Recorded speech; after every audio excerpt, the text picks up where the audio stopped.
How's it going, everyone? Got quite a bit to talk about in this video. Geoff Keighley's Summer Game Fest will continue this year, and it will be kicking off in June. On top of that, with Summer Game Fest being confirmed for June, man, this may not be major news, but it is certainly, to me, disappointing from a nostalgia standpoint. It's official. E3 is canceled for 2022. There will be no physical event, but there will be no digital event either, which typically there was.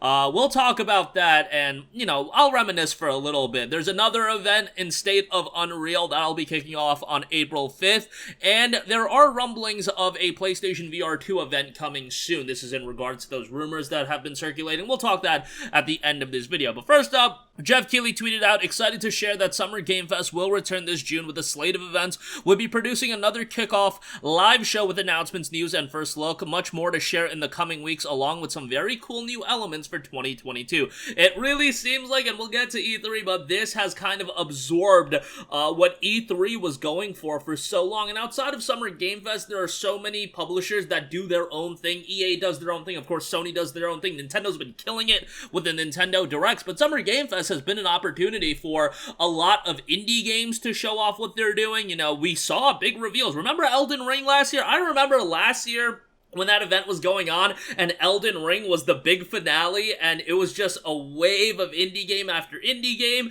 and people were kind of upset about that on social media. Then we got clarity that, that was kind of the idea, have people wait around for Elden Ring and kind of promote all of these other smaller games, which, on paper, that's a good idea. I just think it was annoying people more than anything, just because everybody was going into it with Elden Ring in mind. But, more eyes on smaller games is always going to be a good thing. And I think Geoff Keighley's doing a good job. He's definitely kind of pushing the game promotion and marketing element forward, with E3 kind of going to the wayside. And speaking of E3, Will Powers over on Twitter noted that just got an email, it's official, E3 Digital is officially canceled for 2022. Lots of mixed feelings about this. I kind of agree with that. And I believe Will Powers was the dude on Tester. Remember that, the PlayStation reality show? Don't quote me on that. I might be wrong about that, but that's immediately what I'm thinking. Nonetheless, it's official. E3 Digital is officially canceled, and man, for me, I had so much nostalgia with E3, but it's been obvious E3's kind of been dissipating for the last few years, especially when the pandemic kicked off, of course.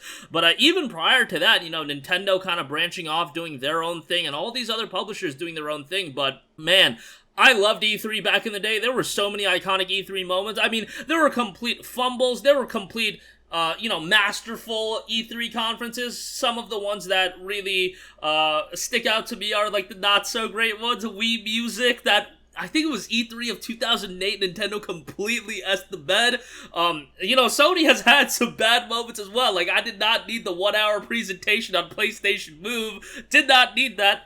Microsoft, I did not need the 1-hour presentation on Xbox Connect, but we had moments like the crowd roaring for the Final Fantasy VII Remake being revealed, and moments like that really do stick out to me. As far as E3 goes, I'm more of like a late 2000s, early 2010s nostalgia when it comes to E3. I know, early 2000s was a little bit before my time watching E3, but nevertheless, it's still disappointing, but that's how it goes, man. The gaming world is evolving, and E3 is just kind of, it's not what it used to be, and yeah, it's a bummer to me, but that's me living off nostalgia and remembering all of the great moments, all of the cringe moments, all of the disappointing moments with the conferences. Trust me, Sony did not bat 100 when it came to those E3 conferences. That definitely was not the case. Ubisoft definitely did not bat a 100 when it came to some of those E3 conferences, and whatever the deal is.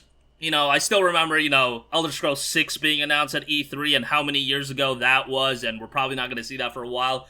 It's a bummer, but hey, think it was more to be expected here sooner rather than later.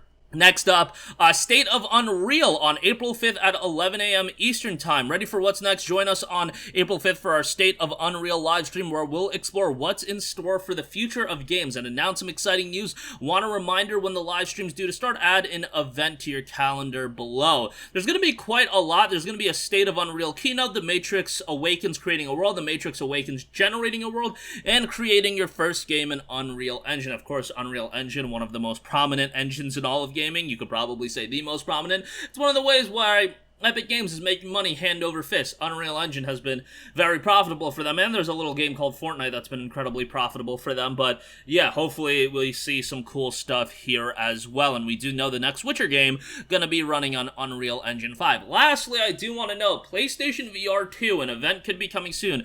Greg Miller had tweeted out a little while ago, and I talked about it, that, you know, he heard 3 rumors that were relatively big, one of them being Spartacus, one of them being a potential acquisition, and the other being a PlayStation VR 2 event that could be happening. That's what it looks like those 3 things are.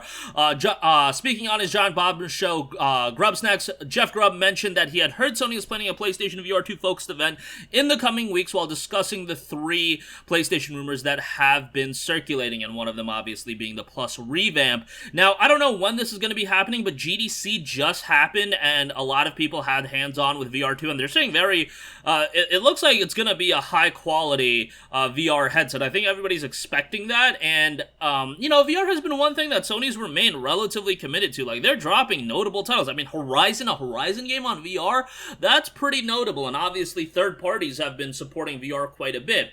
Beat Saber is a game that, you know, I've actually now played. I did bite the bullet and buy an Oculus on my PC, and I've been playing the hell out of Beat Saber, and it's fantastic. And then you have games like Astrobot Rescue Mission. You have games like, you know, Firewall Zero Hour, I can go on and on. Serriento VR, that's another good one.